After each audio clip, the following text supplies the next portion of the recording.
예수 선교의 설교 방송 시간입니다.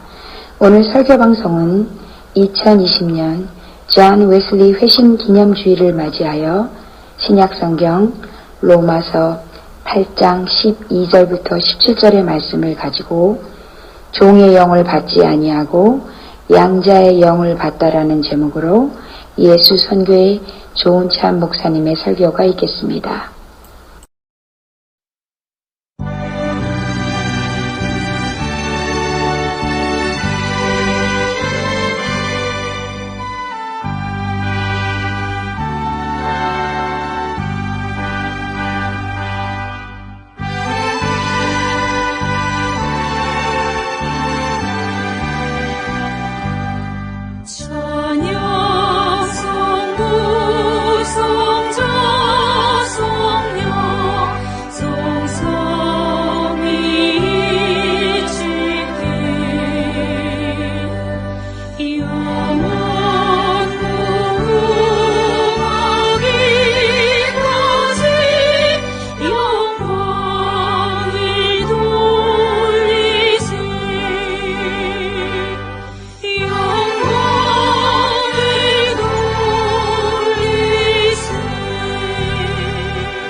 사도신경 암송하심으로 신앙 고백 드리겠습니다.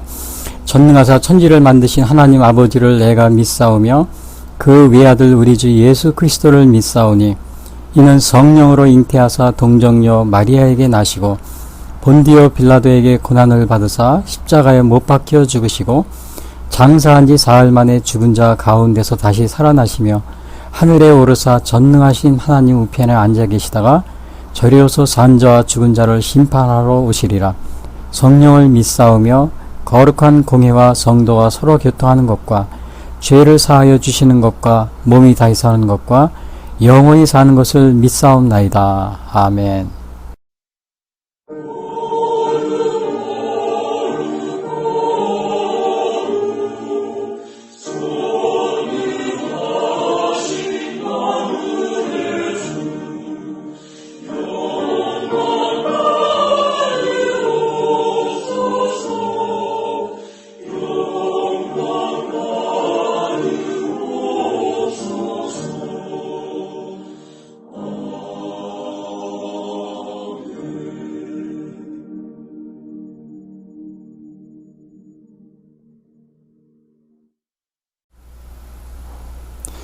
오늘 봉독할 성경 말씀은 신약성경 로마서 8장 12절부터 17절 말씀입니다. 그러므로 형제들아 우리가 빚진 자로 돼 육신에게 져서 육신대로 살 것이 아니니라. 너희가 육신대로 살면 반드시 죽을 것이로되 영으로서 몸의 행실을 죽이면 살리니 무릇 하나님의 영으로 인도함을 받는 사람은 곧 하나님의 아들이라. 너희는 다시 무서워하는 종의 영을 받지 아니하고 양자의 영을 받았으므로 우리가 아빠 아버지라고 부르짖느니라. 성령이 친히 우리의 영과 더불어 우리가 하나님의 자녀인 것을 증언하시나니 자녀이면 또한 상속자 곧 하나님의 상속자요 그리스도와 함께한 상속자니 우리가 그와 함께 영광을 받기 위하여 고난도 함께 받아야 할 것이니라. 아멘.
오늘은 존 웨슬리 회심 기념일을 맞이해서 신약성경 로마서 8장 12절 17절 말씀 가지고 종의 영을 받지 아니하고 양자의 영을 받은 사람이란 제목으로 말씀드리겠습니다.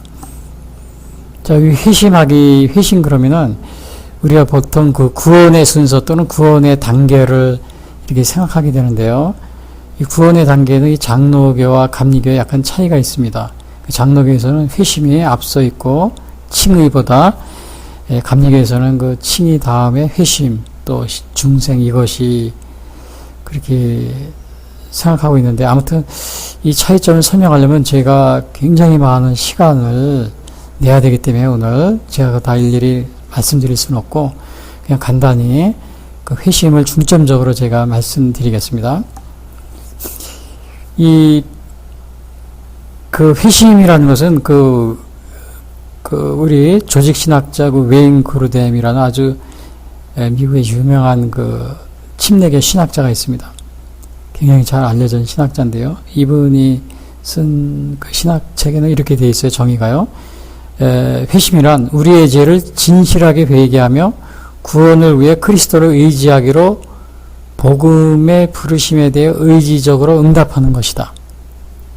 회개하고 구원을 위해 그리스도를 의지하기로 복음의 부르심에 대해 의지적으로 응답하는 것. 그 다음에 이제 또 유명한 신학자로서 밀라드 에릭슨이라는 사람이 있습니다. 이분은 회심이란 이렇게 정의를 하고 있어요. 회개를 통하여 자신의 죄로부터 돌아서서 믿음 안에서 그리스도를 향하는 행동이다. 그리고 이제 일반 신학사전에는 어떻게 나와 있냐면요. 어떤 동기에 의해 사람이 정신적 변화를 일으켜 다른 정신세계의 상태로 변하는 것인데 이것은 정신 혹은 의지의 근본적 변화로 신의 의지로 자기를 인도하여 신의 절대적 명령에 복종하는 것이다. 그리고 약간씩 차이가 있어요. 그 다음에 이제 감리교 신학자인 콜린 윌리엄스가 진 웨슬레 신학, 이분은 아마 호주의 목사님이었고, 또 저 미국의 뉴저지의 뚜르 신학대학 있죠. 거기서 박사학위를 하신 분 같은데요. 그분의 박사학위 논문에 논문을 쓴 책이 나왔는데 그 책에 보면 이렇게 정의가 되어 있어요.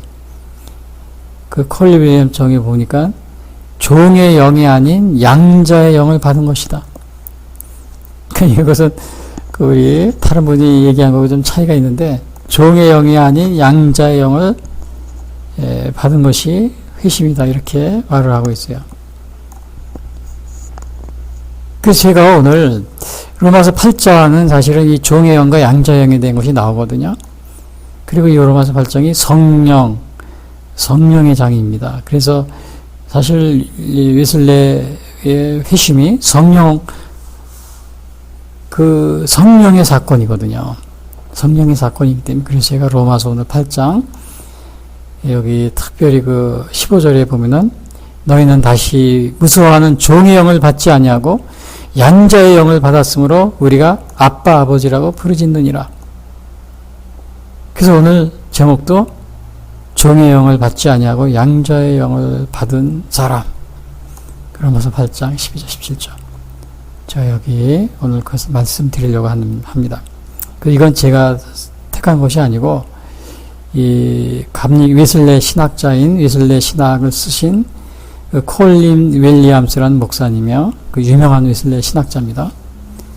이분이 쓴 책에 나와 있는 회심의 정의 그거를 가지고 제가 로마서 8장을 선택하게 되었습니다.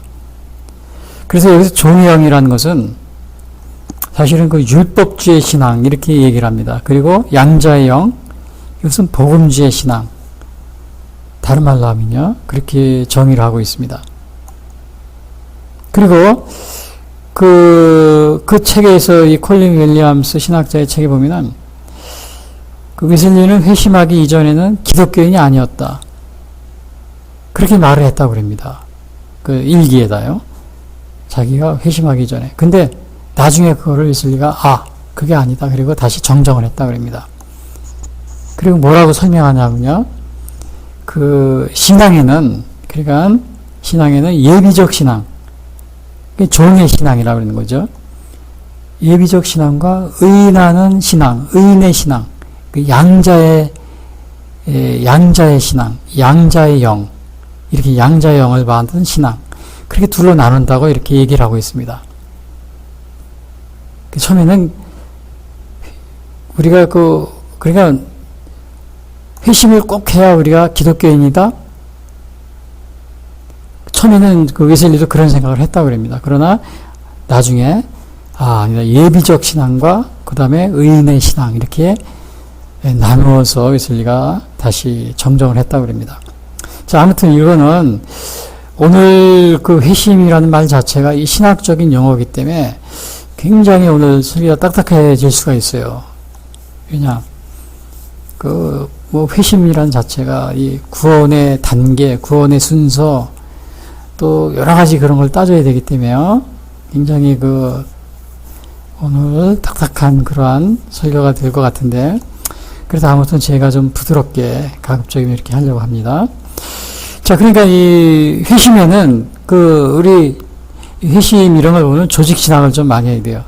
사실은 제가 서울 감리교 신학대학원에서 80년대 처음에 제가 전공을 한 게 조직 신학을 대학원에서 전공을 하고 거기 논문을 썼습니다. 그래서 제가 조직 신학을 하면서 굉장히 철학적인 사고를 많이 해야 되고 사변적인 게 많아요. 그래서 제가 이걸 해야 되는가 많은 후회도 하고 그랬는데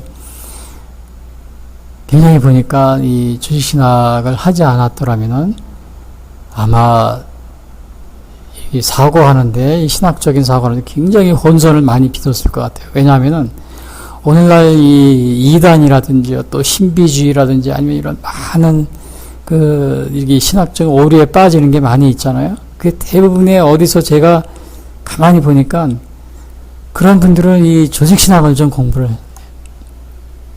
철저히 했으면은 그런 사상적 오류에, 신학적 오류에 오류에 빠지지 않았을까. 빠지는 것을 방지했을 것이다. 이런 좀 생각이 많이 듭니다. 실제로 제가 이렇게 보면, 그러한 경향이 많이 있어요. 그래서 제가, 이게 오늘, 회심. 이러한 단어를 또 용어를 생각해 보니까 이게 다 조직신학적인 용어입니다. 근데 이제 이 조직신학적으로 보면은 회심에는 회개하고 이 신앙 두 가지가 있다고 그럽니다. 이 안에 회심 안에는 회개와 신앙, 믿음이죠. 회개와 믿음이 포함되어 있다고 그럽니다. 그래서 웨슬리 회심 이 기념에 대해서, 웨슬리 회심에 대해서 글을 쓰는 사람들이 되게 어떤 얘기를 많이 하냐면은 아주 이런 얘기를 많이 합니다. 저도 이렇게 책을 보다 보면 웨슬리 회심 부분을 보면은 저자들이 이런 얘기를 많이 하고 있어요.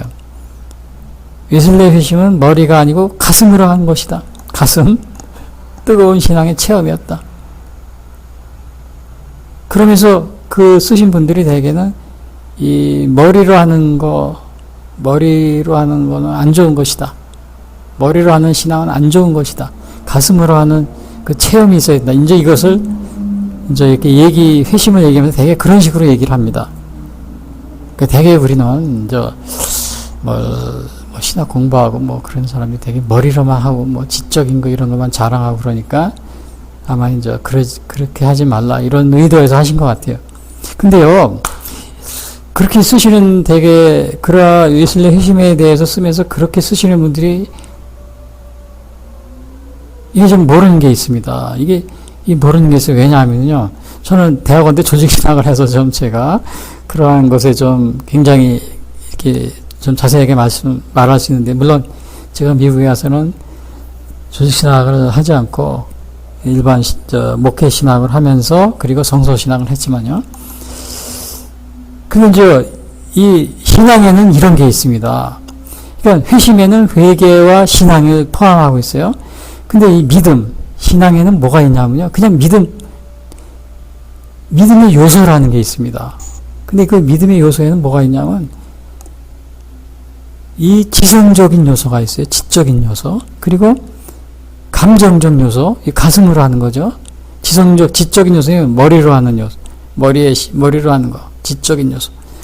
감정적 요소, 이거는 가슴으로 하는 거. 그 다음에 또 한 가지는 의지적 요소가 있어요. 이 세 가지가, 우리 믿음에는 세 가지를 동시에 가지고 있어야 된다. 이런 거를 우리 신학자들이 많이 그거를 이렇게 해놓고 있어요. 그래서요, 우리가 가슴의 신앙이 중요하다. 체험의 신앙이 중요하다. 웨슬리는 체험을 했다. 그러니까 머리로 하는 신앙, 그건 다 버리고 가슴으로만 뜨겁게. 이게 중요하니까 이렇게 해야 된다. 이거를 너무 강조하다 보면 어떤 오류에 빠질 수 있냐면요. 그런 분들이 되게 이단이나 신비주의로 빠집니다. 신비주의로 빠져요.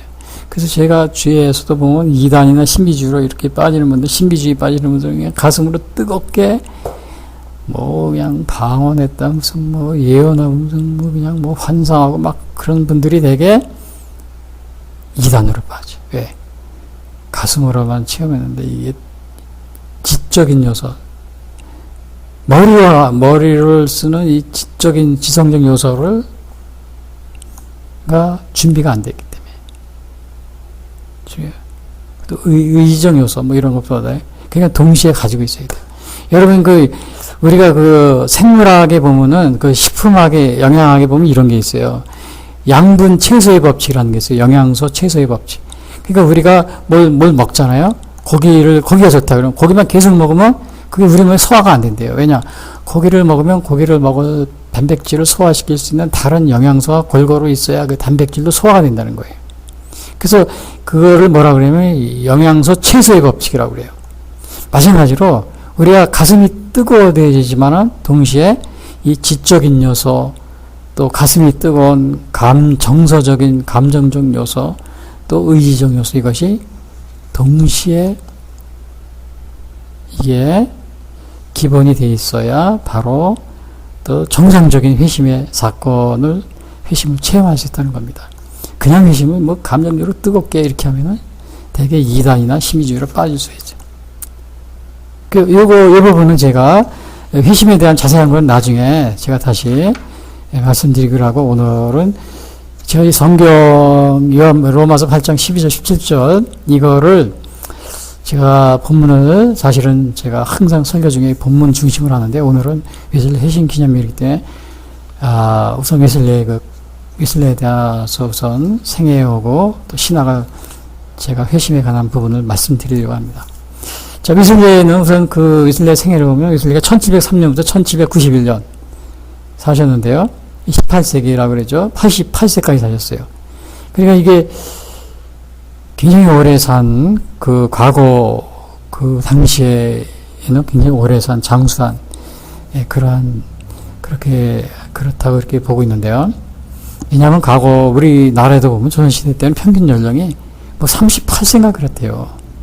조선시대 왕들도 조사해 보니까 30대 돌아가시는 왕도 많고 40대, 50대는 80대는 게 거의 드물고요. 선조임금이 영조임금인가 그분이 좀 80대까지 사신 것 같고요. 나머지 40대, 30대 다 세상을 뜬 겁니다. 평균 연령이 38세 그랬어요. 조선시대는 40세 그랬어요. 자, 그러니까 88세 굉장히 장수하신 거고요. 그리고 오래 사시다 보니까 주위에 있는 사람들이 다 돌아가니까 나중에 웨슬리 목사님이 너무 외로워하십니다. 자기 동생도 동생 찰스도 80세까지 살았나 그래요. 그리고 회필드 자기 동역자 가장 라이벌이었던 회필드 목사님도 이제 먼저 다 세상을 떴고요. 10살인가 아래인데도 먼저 세상을 떴어요. 자, 그런 게 있었고요. 아무튼 이 링컨션 주 에버드 목사님이 출생했고요. 그래서 사실 웨슬리 목사님은 저희가 어렸을 때 제 동네에 감리교가 하나 있었어요. 주위에. 다른 교회는 전혀 없었고요. 제가 어렸을 때니까 40, 50년 전에, 50년 전에, 초아진만하게 감리교가 하나 생겼었는데, 그래가지고 이제 교회가 짓고 약간, 나중에 좀 커졌지만요. 그래서 제가 거기서 유치원 다닐 때, 크리스마스 행사하고 또 유치원을 다니면서 제가, 사도신경 암송하고 또, 주기도문 외고, 크리스마스 행사한다고 그런 기억이 있었고요. 그리고, 또 본격적으로 열심히 다닌 거는 중학교 때 이후에 다녔지만, 아무튼, 제가 감리교, 대한예수교 감리교죠. 거기서 신앙생활을 했었기 때문에 어떻게 보면 이슬레 목사님이 저에게 있어서는 굉장히 제게 아주 영적인 그러한 은사나 다름이 없습니다. 아마 제가 웨슬리 목사님 아니었으면 우리 동네에 그 초가집 같은 처음에 50년 전에 뭐 그 당시에 초가집 같은 그런 감리교회 그것이 없었다면 제가 아마 지금 신앙생활을 못했을지도 모르죠. 그 당시에 어렸을 때 제 그 영향을 받고 신앙생활을 했으니까요. 굉장히 저에게는 이슬레 목사님은 아주 저에게는 은사입니다. 근데 이 이슬레 목사님 멀리 계셨던 분이 아니고 정말 가까이 계셨던 분이 아니고 그 머나먼 영국 지구 한 바퀴를 뭐 거의 돌아서 이 복음이 전해진 거를 제가 받아들였다는 사실은 굉장히 저로서도 굉장히 놀라지 않을 수 없는 그런 사건들이죠. 자, 그래서 오늘 그 웨슬리 목사님이 하여튼 이 가족 관계를 보면은 그 아버지는 그 3회 웨슬리였고요. 근데 영국 성공의 주교였다고 합니다. 그 영국 성공회는 그 카톨릭 로만 천주교에서 좀 거기 속해 있다가 아무튼 독립한 거죠. 이미 그거는 아마 카톨릭 전통하고 좀 가깝습니다. 카톨릭 모든 게요. 그리고 그 어머니는 수산나 웨슬리였는데요. 이 개신교 목사님의 딸이었다고 합니다. 개혁교회예요. 그러니까 그 웨슬리는 카톨릭 영국 성공이니까 실제로는 카톨릭 전통하고 좀 유사합니다. 그냥 그 로만 카톨릭 또 영국 성공의 그 전통하고 그 개혁교회 전통을 거기서 자란 겁니다. 그 양쪽을 다 영향을 받으면서. 그래서 웨슬리 목사님의 그 신앙을 보면은 카톨릭적이면서도 또 개신교적인 그런 면이 많이 있어요. 그 웨슬리의 신앙은요. 그리고 물론 나중에 제가 그 말씀드리겠지만 웨슬리 신학이 그 아르미니우스주의를 따르면서도 카톨릭적인 또 그거를 많이 또 본받아가지고 이 아주 융합을 시켰어요. 그래서 복음주의적 아르미니우스주의 뭐 그런 식으로요. 또 신인협동설을 주장하면서도 복음적 신인협동설 이제 그러한 그 웨슬리 목사님의 신앙을 가지게 됩니다. 그것은 아버지 어머니 사이에서 그거를 굉장히 신학이 많이 합쳐진 통합된 그런 모습을 보게 됩니다. 그 자녀는 웨슬리 목사님 그 형제들이 19남매였었어요. 19남매였는데 그 중에 15번째였는데 그래서 이 아버지 사무엘 웨슬리가 친구들한테 많이 놀림도 받았다고 그럽니다. 자녀가 많다고. 근데 제가 항상 얘기지만은 과거에 이때 웨슬리 런던이나 당시 영국에는 흑사병도 유행했었어요. 흑사병. 그러니까 뭐 당시에 뭐 완전히 사람들이 엄청나게 죽고 그랬던 거죠. 1771년 당시에도 웨슬리 목사님이 태어난 후에도 그 1665년과 66년 사이 런던에 그 대전염병이 유행했었고요. 수많은 사람들이 죽는 겁니다. 흑사병이 당시에도 있었고요. 유행했었고. 그러니까 그래서 자녀를 많이 난다고 그럽니다.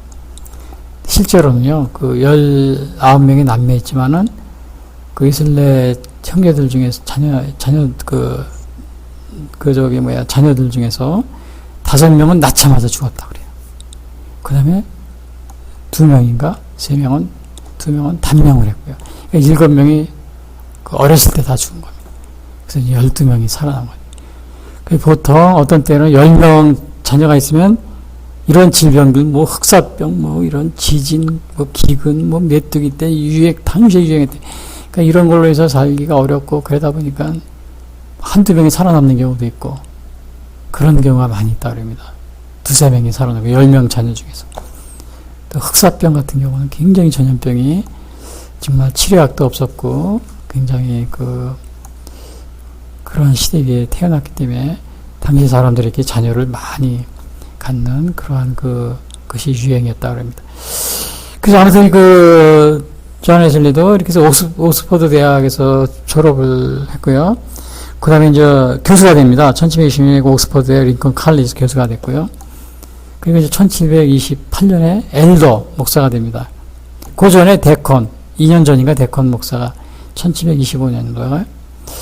그러니까 이제 옥스퍼드 대학 다닐 때는 이 신성 클럽을 조직해가지고 아주 규칙적인 생활을 했다고 그럽니다. 그래서 이 규칙적인 생활을 한다 이러는데 메소디스트라는 그런 명칭이 붙었고요. 감리교가 바로 이제 거기서 유래가 된 거죠. 메소디스트요. 1735년에는 조지아, 그 미국 조지아주죠. 거기 전도를 갑니다. 근데 이제 거기서 1년 6개월, 약 2년 동안 있다가 실패해서 돌아오는데, 그리고 나서 실패하고 하고는 1738년 5월 24일 올더스게이트 거리에서 저녁 8시 45분에 회심을 하는, 해가지고 변화되는 그러한 이야기가 전개되는데요. 아무튼 그 얘기는 제가 나중에 회심 부분에서 말씀드리고, 아무튼 그 회심 후에 존 웨슬리 목사님은 영국 국교에서 강단을 내어주지 않습니다. 그래가지고 이제 거리나 야외에서 주로 설교를 했고요. 그래서 그의 이제 많은 그 전도, 그런 노력으로서 영국에 한 7만 명의 신자, 그리고 나중에 미국에서는 4만 명의 신자가 생기게 됩니다. 자, 오늘 제가 웨슬리의 회심 기념일을 맞이해서 제가 웨슬리 신학을 쓰신 콜린 윌리엄스 이분이 쓴 책, 거기서 종의 영과 양자의 영, 그것을, 그 사건이었다. 그것을 보고서 제가 오늘 로마서 8장 12절부터 17절, 그 부분을 제가 오늘 말씀드리려고 하는데, 이 로마서 8장은 이 성령의 장입니다. 그래서 성령의 관점에서 오늘 웨슬리의 회심을 제가 고찰하려고 하는 겁니다. 근데 사실 웨슬리의 회심이 1838년 5월 24일 있었지만 그 전에 웨슬리가 나중에는 자기는 1838년 5월 24일 회심 전에는 기독교인이 아니었다 이렇게 막 얘기하다가 나중에 아니다 정정을 합니다. 그래서 웨슬리 목사님이 예비적 신앙과 또 의인의 신앙 이렇게 둘로 나눕니다. 그것이 회심했을 때가 의인의 신앙, 그리고 이제 예비적 신앙, 이것을 종의 신앙, 또 율법적 신앙, 이걸로 나누고 있는데요. 그래서 1725년부터 웨슬리가 1차적으로 회심의 과정을 겪게 됩니다. 이것은 율법적 회심이라고 합니다. 율법. 종의 신앙을 가졌을 때죠. 그게 그때 무슨 일이 있었냐면요. 25년 9월 9일에 이제 집사 목사를 봤어요. 집사 목사예요. 그리고 이제 28년에 3년 후에는 이제 장로 목사가 되는데, 이 1725년부터 이때 이제 어떤 일이 생기냐면은 그가 뭔가 좀 해보겠다고 그걸 새롭게 느낍니다. 이 당시 이제 율법적 회심, 예비적 신앙의 단계입니다, 이때가. 그래서 이제 웨슬리 목사님이 주로 한 것이 당시에 중세 신비주의자인 토마스 아킨피스의 그리스도를 본받아. 이런 책을 읽고, 또 영국 국계의 신비주의자인 제레미 테일러가 있어요. 이분의 거룩한 삶과 거룩한 죽음. 이 책을 읽고 많은 감명을 받습니다. 그리고 옥스퍼드 대학 교수인 윌리엄 로우 있잖아요. 그리스도인의 완전. 이런 책을 읽고 그가 이제 회심을 합니다. 1차적인 율법적 회심이에요. 율법적 신앙. 이때는 종의 신앙을 가졌을 때입니다. 그래서 이제 이때 웨슬리는 매일 1시간 이상씩 기도하고 또 목표를 정해놓고 이렇게 생활합니다. 규칙적으로. 기도 생활 계속 이렇게 하면서. 그러나 이제 이게 1725년 일이었어요. 그러나 이제 그 후에 13년 후에 조지아에 이렇게 갔다가 이제 와서 다시 1738년 그때 이제 올더스게이트 5월 24일 올더스게이트 2차 회심, 이때는 복음적 회심, 이거를 경험하게 된 거죠. 결국은 이 웨슬리 목사님이 복음적 회심인 2차 회심을 하기 전에 이미 그에게 예비적 신앙, 율법적 이 신앙 믿음이 있었다는 그거를 우리가 주목을 해야 됩니다. 그것이 없었다면은 웨슬리 목사님이 올더스게이트 회심이 그렇게 온전하게 이루어지지 않았을 것이다. 이렇게 보고 있습니다. 이것은 제 얘기가 아니고 이 컬린 윌리엄스라는 이 웨슬레 아주 신학자가 이렇게 보고 있는 것을 제가 말씀드린 겁니다. 그래서 그 회심 전에 그 어떤 일이 있었냐면요. 그 1725년에 이런 일이 있었고, 그 다음에 이제 그 조지아로 그 1735년에 10년 후죠. 10년 후에 조지아로 선교사로 가게 됩니다. 이 웨슬리가 선교사로 가게 된 거는 사실은 그 웨슬리는 인디안들에게 복음을 전하기 위해서 갔어요. 그 조지아에 있는 그 영국 식민지에 있는 영국인들을 위해서 간 게 아니고 인디안들에게 전도하기 위해서요. 그래서 1735년 10월 14일에 영국 여객선 시먼스호를 타고 이제 그레이브샌드 항구를 떠나서요. 갔는데 한 2달간 정도 걸렸어요. 그냥 겨울에 도착한 거죠. 이게 찰스턴인가 거기 도착한 것 같아요. 미국의 그 사우스캐롤라이나 찰스턴도 겨울에는 춥습니다. 그래도 싸늘해요. 그리고 이제 119명 승선을 했는데 57일 동안 대서양을 2달 정도 걸린 거네요. 대서양을 횡단하는 겁니다. 그때부터 존 웨슬리 목사님이 일기를 쓰기 시작했다고 그래요. 근데 야, 이 57일 동안 대서양을 횡단한다. 아, 여러분 이게 정말 이 대서양 얼마나 큰 바다입니까? 이거를 당시에 1735년이면 이 배가 오늘날처럼 그 여객선이 뭐 오늘날은 보면 3,000명 타는 지난번에 뭐 일본에도 그 뭐 저 매일 코로나 걸렸던 뭐 그 항구에 정부사가 있던 배 그 뭐 3,000명 타는 그렇게 좋은 배가 아니고 당시에는 굉장히 그 배들이 열악했을 겁니다. 근데 거기에 119명이 탔는데 대서양을 건너면서 그 폭풍이 2번인가 3번인가 그냥 폭풍이 닥쳤대요. 그 가는 동안에. 그리고 태풍이 불어닥쳐. 한 번이 태풍을 만났대요. 근데 오늘날처럼 뭐 일기예보 그런 게 있었으면은 좀 마음의 준비를 하고 갈 텐데 그것도 아니잖아요. 당시에는. 그러니까 뭐 그냥 당하는 거죠. 근데 야, 그 망만 바다에서 그 대서양, 그 과거에 그 유럽에서 미국으로 가는 이 사람들이 대서양을 건넌다는 게 저는 그 당시에 많은 사람이 건너서 갔는데 야, 이거 그 생각하면 배 타는 거 여러분 생각보다 그렇게 쉽지 않습니다. 배멀미에다가요. 우리 상상을 초월합니다. 상상을 초월해요. 그리고 그 큰 그 바다로 나갔을 때 그 파도라든지요. 이거 여기 뭐 인천 앞바다 이런 데는 이건 파도도 아닙니다. 이 대서양 같은데 태평양 한가운데 가서 그 파도는 아마 우리 상상을 초월할 겁니다. 그 웨슬리 목사님 쓴 일기라는 이걸 보면은 이 파도가 몰아치는데 보면 어마어마한 파도가 그냥 하루 종일 그 다음날 되면 또 멈추고 하루 밤새도록 또 완전히 이게 죽음의 공포에 살았다고 그럽니다. 죽음의 공포. 그런데 이 하루는 이 파도가 몰아치고 폭풍이가 몰아치는데 막 떨고 있는데 이제 그 모라비안 그 교도들이 27명의 모라비안 교도들이 타고 있었는데 그 사람들이 저녁 예배를 드리는데 그 찬송을 부르더랍니다. 그러니까 웨슬리가 그 폭풍 속에서 이 정말 찬송을 부르는 평안하게 찬송을 부르는 저녁 예배를 드린 모라비안 교도를 굉장히 감동을 받은 겁니다. 그래서 웨슬리가 그 사람들한테 당신들은 두렵지 않습니까? 이렇게 물었다고 그럽니다. 그래서 이 모라비안에 대해서 굉장히 그 아주 이제 이렇게 많은 물론 이제 떠나기 전에도 모라비안하고 많이 그 웨슬리가 관심을 가지고 있었어요. 그리고 그 조지아 가서도 물론 그랬었고요. 또 영국으로 나중에 돌아와서도 모라비안에서 많은 걸 배우려고 그 웨슬리가 많은 노력을 합니다. 그런 모습을 볼 수 있어요. 그 사실은 이 모라비안 교도들은 독일의 그 경건주의 거기에 영향을 받은 사람들입니다.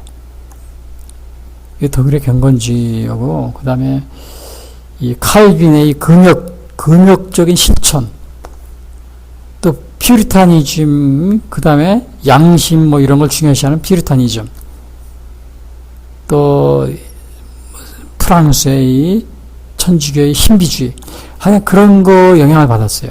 근데 웨슬리가 거기에 처음에 그 모라비안 찐젠도르프 거기에서 많은 걸 교류하면서 그 영향을 웨슬리도 좀 안 받았다고는 할 수 없는, 또 경건주의, 독일의 경건주의 거기에 많은 영향을 받은 것이 초기 웨슬리가 그런 영향을 받았던 것이 그 신학에 나타나고 있습니다.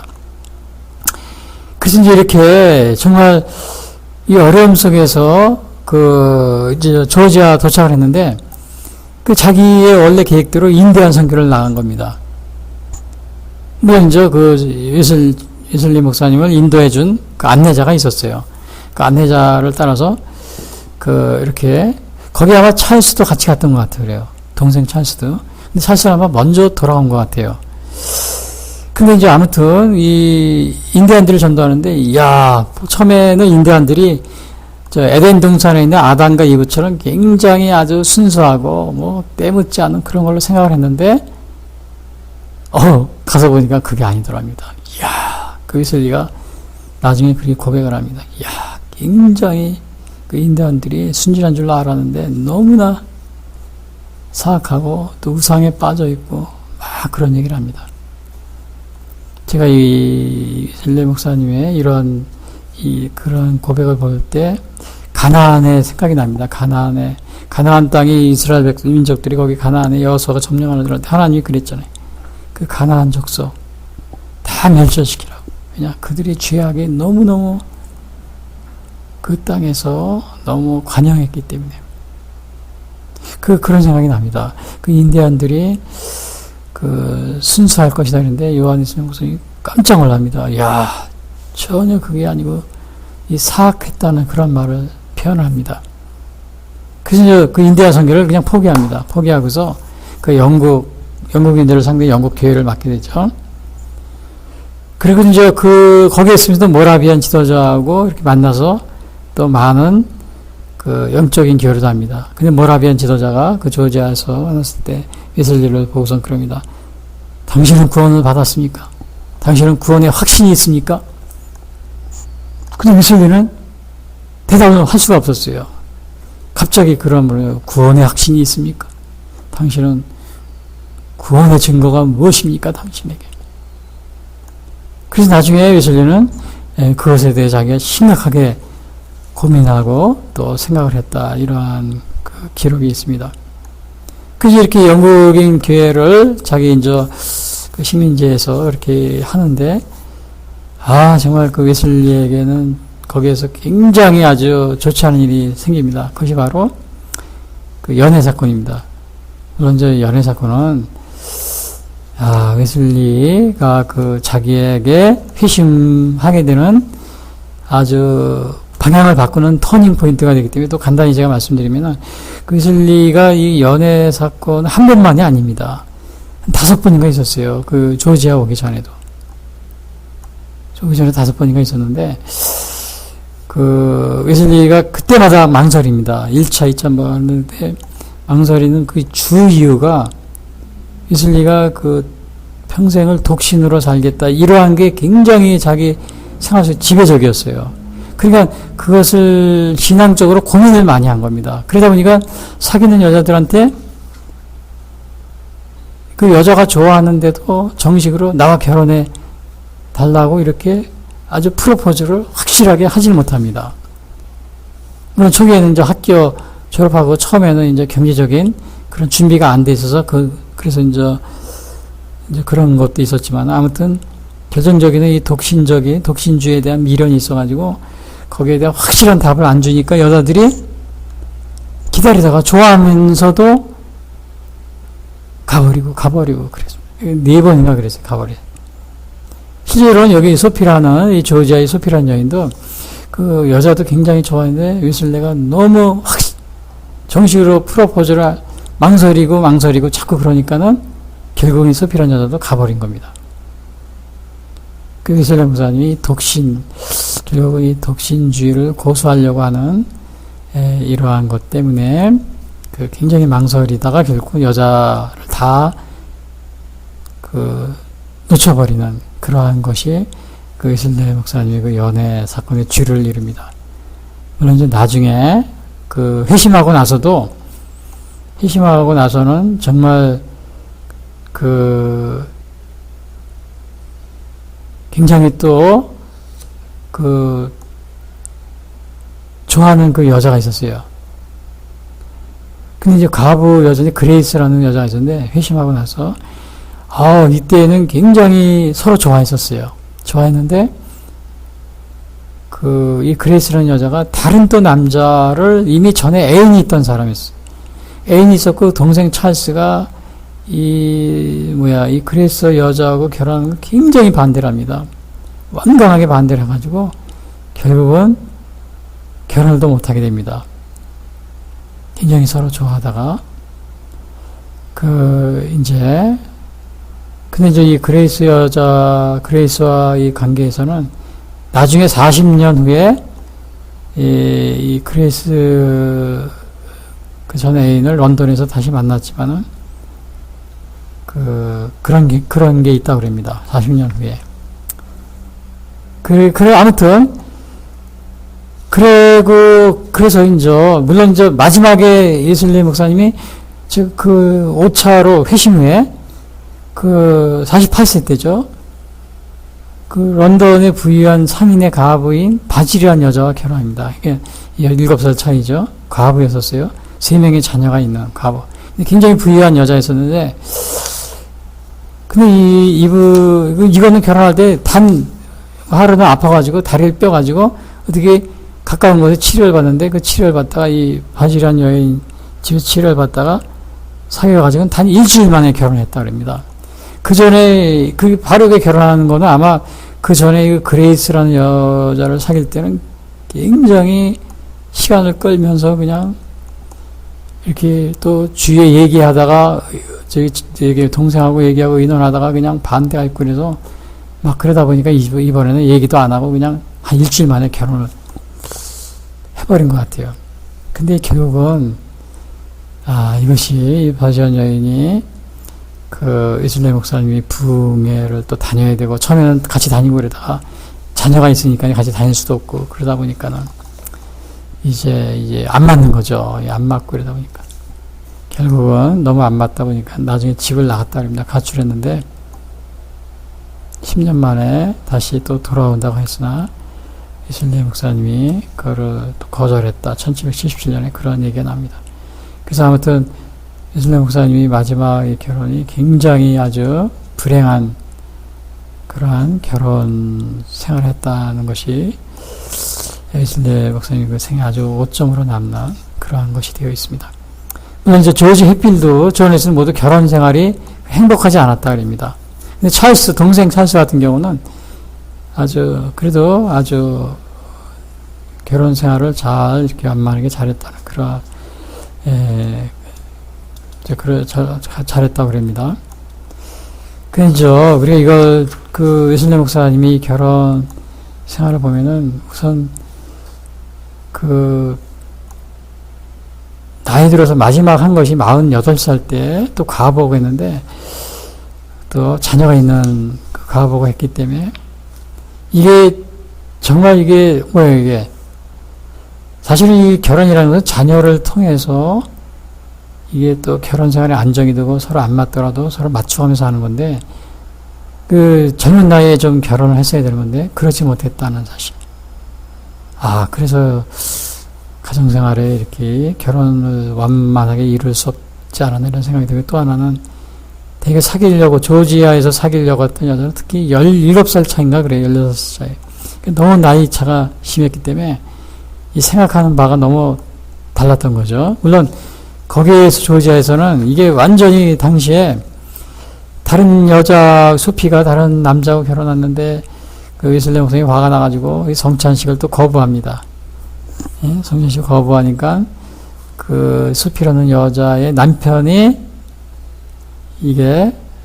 삼촌이 아주 그것의 유지였는데 고소를 했다 그럽니다. 고소를 하니까 예슬레 목사님이 법정에 서야 되고 막 복잡한 일이 생기고 막 많은 여러 가지 그냥 나쁜 루머가 돌아다니고 그래서 1737년에 12월 2일 찰스턴에서 배를 타고 몰래 도망을 왔다 그럽니다.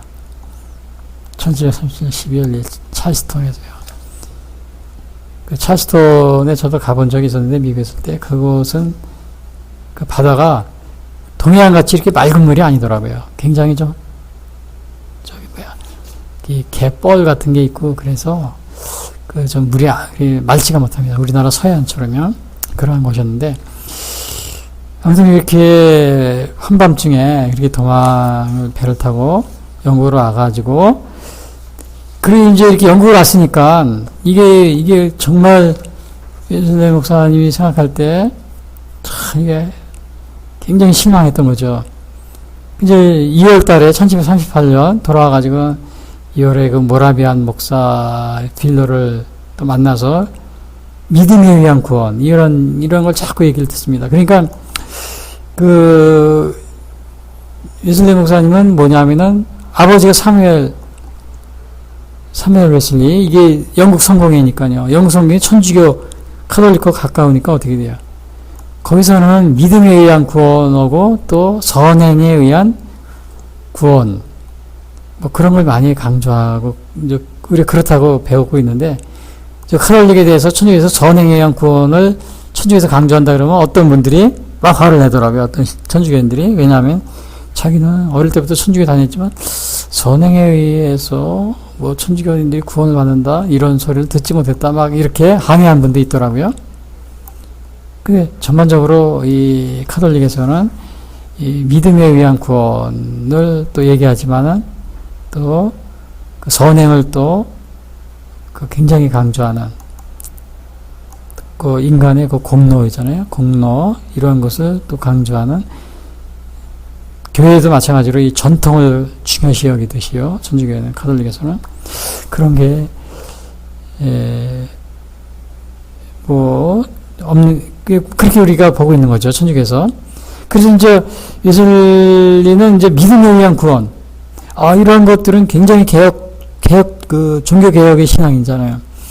굉장히 그 관심을 가지고 많이 거기에 이제 생각을 하게 된 거죠. 물론 웨슬리 목사님이 그렇다고 믿음에 의한 구원에 그런 신앙이 없었다는 게 아닙니다. 그러나 거기에 대한 확고한 이런 개혁주의, 종교개혁의 신앙이 완전히 아마 자리를 잡지 못했을 그 율법적인 신앙을 가지고 있었던 거죠. 근데 이제 5월 21일에는 동생 찰스가 몸이 아팠답니다. 이 폐병인가 뭐가 있었는데, 하여튼 그 갈라디아서도 믿음에 의한 구원이죠. 그것을 통해서 회심을 합니다. 찰스가 먼저요. 21일 날. 그 자기 병도 고쳤다고 그럽니다. 회심하면서. 그리고 이제 5월 24일은 그 유명한 날이죠. 웨슬리 회심 기념일. 그 이제 웨슬리 목사님이 참 조지아 선교에서 돌아와서도 굉장히 실망을 하고, 이제 그러고 있고, 그러면서 이제 믿음에 의한 구원, 그 종교개혁, 그러한 그것을 많이 듣고, 그러면서 하루는 저녁에 이제 길을 가다가 이 올더스게이트 거리죠. 모라비안 신도에 참석한 겁니다. 뒤에 앉아 있다가 사회자가 이제 로마서 주석을 읽고 있는 거죠. 그때 시간이 8시 45분이었다 그럽니다. 그러니까 거기에서 그 로마서 주석이라는 게 믿음에 의한 구원이거든요. 로마서 전체 내용이 이신칭의입니다. 이신득이. 믿음에 의한 구원. 갈라디아서 그것도 믿음에 의한 구원이죠. 그러니까 이 웨슬리 목사님은 이 믿음에 의한 구원, 이 종교개혁의 신앙, 여기에 그것에 의해서 회심을 한 겁니다. 이게 복음주의적 회심이라고 그러죠. 복음주의적 신앙. 그것을 갖게 된 것이 바로 웨슬리 목사님의 회심이라고 볼 수가 있어요. 그래서 8시 45분 웨슬리 목사님이 이렇게 고백을 합니다. 당시에 회심할 때. 물론 이것은 여러분들이 하도 많이 들어서, 근데 제가 다시 한번 또 읽어드릴게요. 회심 기념일. 나는 저녁 때 달갑지 않게 생각하면서 올더스게이트가에 어떤 모임에 갔다. 거기서 어떤 사람이 로마서 주석 서문을 읽고 있었다. 약 9시 15분 전, 8시 45분이죠. 그가 그리스도에 대한 신앙을 통하여 하나님이 마음에 역사하신다는 변화를 말하고 있을 때 나는 마음이 이상하게 뜨거워짐을 느꼈다. 나는 그리스도만이 구원해 주심을 신뢰한다고 느꼈다. 따라서 나는 그가 나의 죄를 제거하시고 죄와 죽음의 법에서 나를 구원하셨다는 확신 확신을 얻었다. 그리스도만이 구원해 주심을 신뢰한다고 느꼈다. 따라서 나는 그가 나의 죄를 제거하시고 죄와 죽음의 법에서 나를 구원하셨다는 확신을 얻었다. 오늘 제가 읽은 것은 그 번역하는 분들에 따라서 약간 다릅니다. 제가 약간 번역이 다른 것 같은데 아무튼 중요한 거는 여기서 믿음에 의한 구원, 예수님의 모습, 그것에 대한 확신을 얻었다 그랬어요. 확신을 얻었다. 죄와 죽음의 법에서 나를 구원하신다는 확신을 얻었다. 이건 로마서 8장 1절. 오늘 제가 읽은 거예요. 그러므로 이제 그리스도 예수 안에 있는 자에게는 결코 존재함이 없나니 이는 그리스도 예수 안에 있는 생명의 성령의 법이 죄와 사망의 법에서 너를 해방하였습니다. 아, 그리스도 안에 있는 생명의 성령의 법이 죄와 사망의 법에서 너를 해방하였습니다. 성령의 법이. 오늘 어떻게 보면 예수님 목사님 성령 체험을 한 겁니다. 이게 믿음에 의한 것. 지금까지는 예수님 목사님이 그 선행을 쌓아서 하나님 앞에서 이루어진다. 이 생각이 지배적이었어요. 이거 율법적 신앙. 이 종의 영에 가지고 있었어요. 종의 영. 루터 목사님, 루터도 마찬가지였어요. 마틴 루터도 그 율법적 신앙을 가지고 있었어요. 그러나 그가 정말 성전을 무릎으로 기어 올라가면서, 그때, 고연을 하면서 그때 느낀 게 로마서 1장 17절. 믿음에서 믿음에 이르게 하나니 오직 의인은 믿음으로 말미암아 살리라.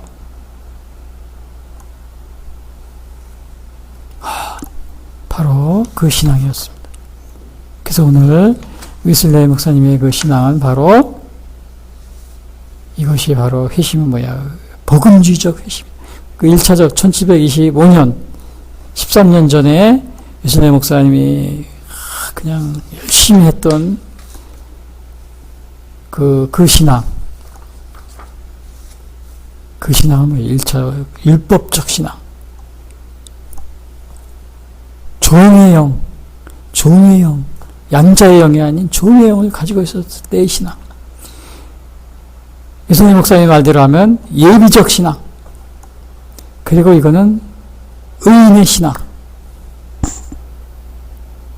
근데 예수님 목사님도 자신의 일기에서 내가 그 올더스케 회심자인데 기독교인이 아니었다. 그렇게 했다. 나중에 아니다.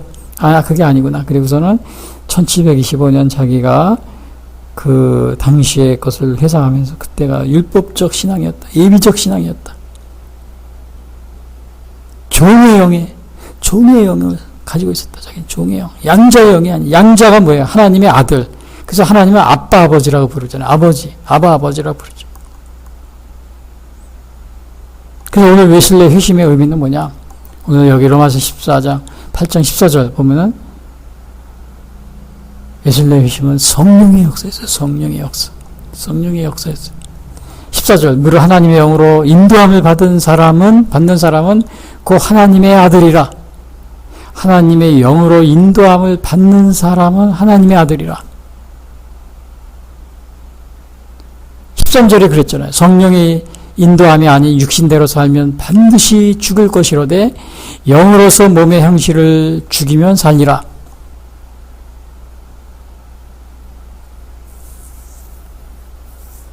그래서 하나님의 영으로 인도함을 받는다. 그래서 요한복음 1장 12절에 영접하는 자고 그 이름을 믿는 자들에게 하나님의 자녀가 되는 권세를 주셨습니다.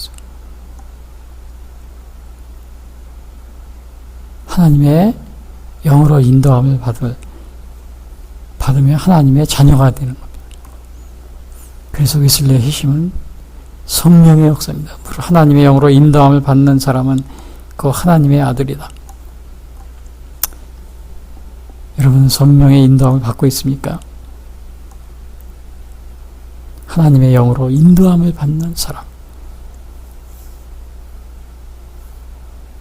그리고 또 웨슬레는 뭐라고 그러냐면 웨슬레는 회심의 의미가 뭐예요? 웨슬레는 종의 영을 받은 것이 아니라 그러므로 양자의 영을 받은 것이에요.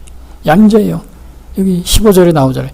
너희는 다시 무서워하는 종의 영을 받지 아니하고 양자의 영을 받았으므로.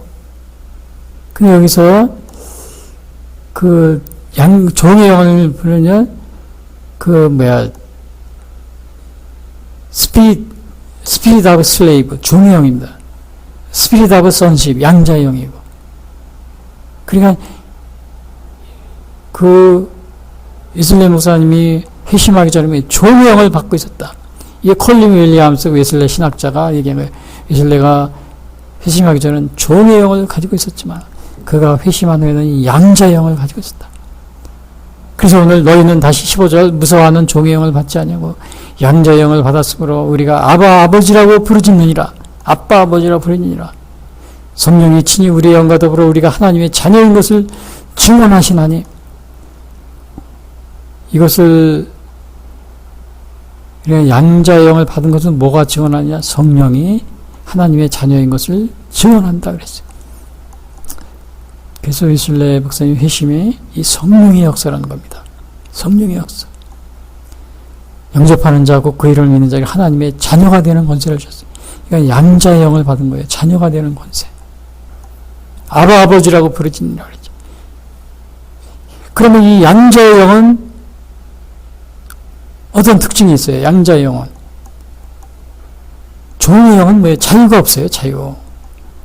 그러나 양자의 영은 자유가 있습니다.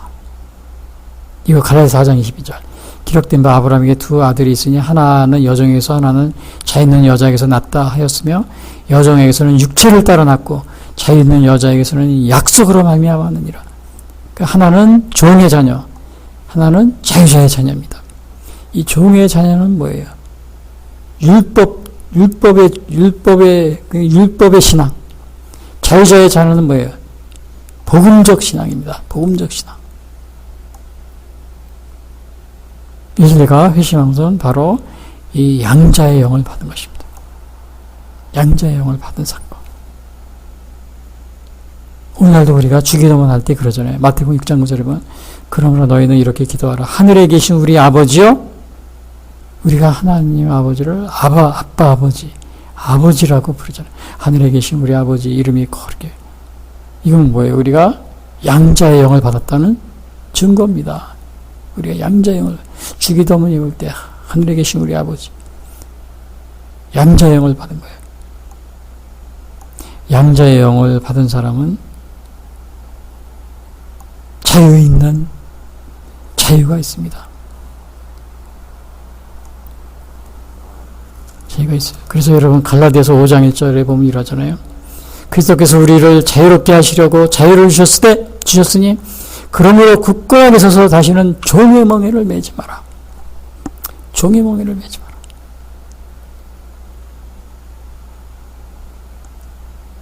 자, 여러분들은 종의 영을 받았습니까? 아니면 양자의 영을 받았습니까?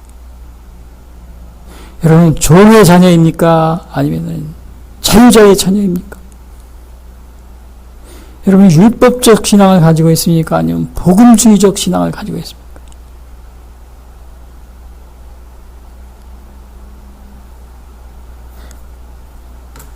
웨슬리 회심 기념일을 맞아서 여러분 이 종의 자녀의 신분, 또 율법적 신앙, 종의 영 이런 것에서 우리가 벗어나서 또 회심을 우리가 마음으로 정말 체험을 해서 자유자의 자녀, 그리고 복음주의적 신앙, 종의 영, 종의 영을 받고 생활하는 그런 삶이 되어야 할 줄 압니다.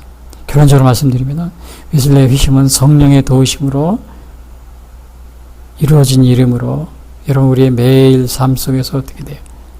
성령 충만한 생활을 해야 됩니다. 성령의 하나님의 영으로 인도함을 받은 사람은 그 하나님의 아들이라고 그랬잖아요. 하나님의 이제 양자의 영을 받은 사람으로서 성령의 인도함을 받으면서 성령 충만한 생활을 하시기를 바랍니다. 그리고 웨슬리의 이 복음주의적 회심을 통해서 웨슬리가 정말 전통적인 오직 은혜와 믿음의 신앙으로 그가 돌아왔다는 사실. 그러니까 루터와 칼빈의 정통 복음주의 신앙으로 회귀한 사건입니다. 정통 복음주의 신앙. 그래서 여러분, 그 복음적 회심을 통해서 오직 믿음, 오직 은혜의 신앙을 여러분 간직하는 여러분이 되시길 바랍니다. 그리고 웨슬리는 회심 후에 정말 그는 놀라운 신앙의 열매를 맺습니다. 놀라운 열매죠. 영국에 7만 명 이상의 그 감리교 신도들이 있었고요. 또 미국엔 4만 명. 물론 이제 이거 외에 그 웨슬리의 그 연구하신 분들에게는 아마 30만 명 이상이 되었을 것이다. 이렇게 얘기를 합니다. 그것은 이렇게 명시적으로 나타나는 것이 아마 7만 명이고요. 그래서 이렇게 놀라운 그 당시 영국 사회가 굉장히 어려웠었어요. 흑사병 유행하고, 그 다음에 메뚜기 때 지진, 그 다음에 많은 사람들이 산업혁명 이런 걸서 그냥 타락하고, 술 먹고, 이런 그런 사회를 완전히 웨슬리 목사님 회심으로 인해서 변화시키고, 그것이 또 미국으로 또 전해지고, 미국에서 우리 아펜셀러 선교사를 통해서 대한민국에 전해지고, 또 우리 대한민국에도 수많은 또 사람들에게 이 복음이 증거되는 그러한 역사가 있게 되었습니다. 다 같이 기도하겠습니다. 지금까지 예수 선교의 설교 방송을 시청해 주신 분들께 감사를 드립니다. 요한복음 3장 16절은 하나님이 세상을 이처럼 사랑하사 독생자를 주셨으니 이는 저를 믿는 자마다 멸망치 않고 영생을 얻게 하려 하심이라 라고 말하고 있습니다. 또한 성경은 예수 그리스도를 영접하는 모든 사람들에게 영원한 생명을 약속하고 있습니다. 요한일서 5장 11절에서 13절은 또 증거는 이것이니 하나님이 우리에게 영생을 주신 것과 이 생명이 그의 아들 안에 있는 그것이니라. 아들이 있는 자에게는 생명이 있고 하나님의 아들이 없는 자에게는 생명이 없느니라. 내가 하나님의 아들의 이름을 믿는 너희에게 이것을 쓰는 것은 너희로 하여금 너희에게 영생이 있음을 알게 하려 함이라 라고 말하고 있습니다. 아직 예수님을 영접하시지 못하신 분들은 이 시간 주님을 영접하시기를 바랍니다. 이 방송을 들으시고 기독교 신앙에 대하여 더 알기를 원하시는 분들은 예수 선교회 홈페이지 www.missionchrist21sd.com으로 방문해 주십시오. 다음 방송 시간까지 안녕히 계십시오. 하늘에 계신 아버지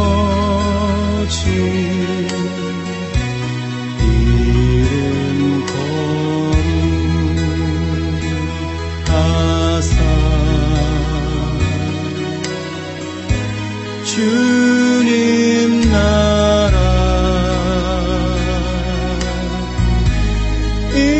임하시고 뜻이